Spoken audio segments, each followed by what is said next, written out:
He'd visited bondage websites, gone to gay bars and bought tickets to drag shows. Police have revealed new details about the intensely private life of MI6 spy Gareth Williams, who was found dead in his London flat in August. Officers leading the investigation said that they hoped the information would help explain what happened to Mr. Williams, whose naked body was discovered tied up and locked inside a bag.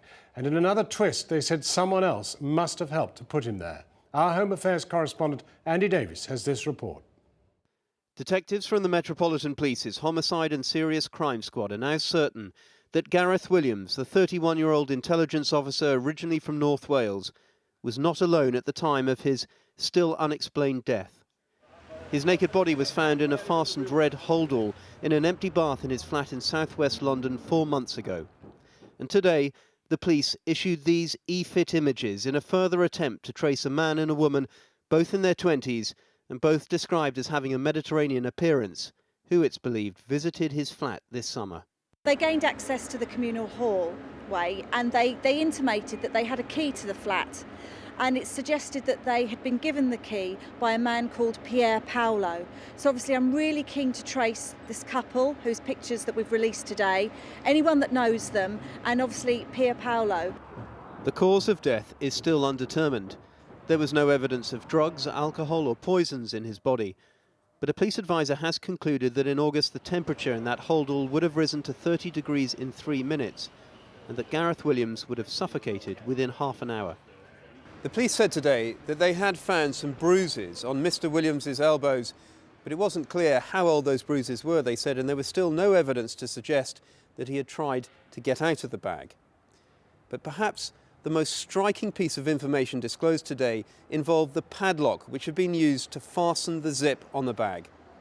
The police believe that someone else must have shut that padlock on the bag, and yet the keys to unlock it, they revealed today, were found not outside the bag, but inside the bag under Mr. Williams's body.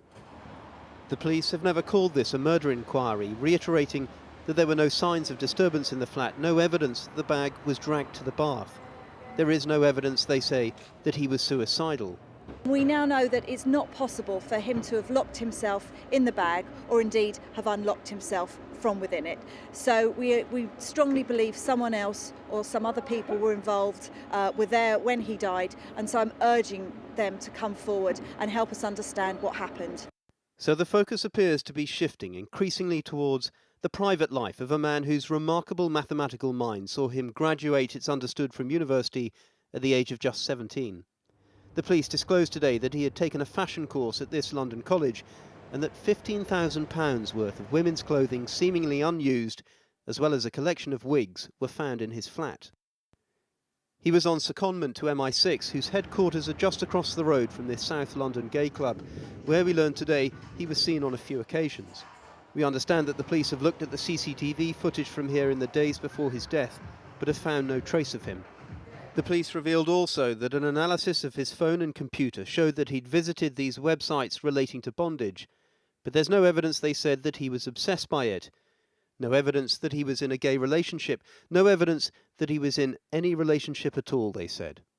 The personal life of Gareth Williams was almost as private, it seems, as his professional life, and the police remain as eager as ever to speak to anyone who even momentarily shared in it.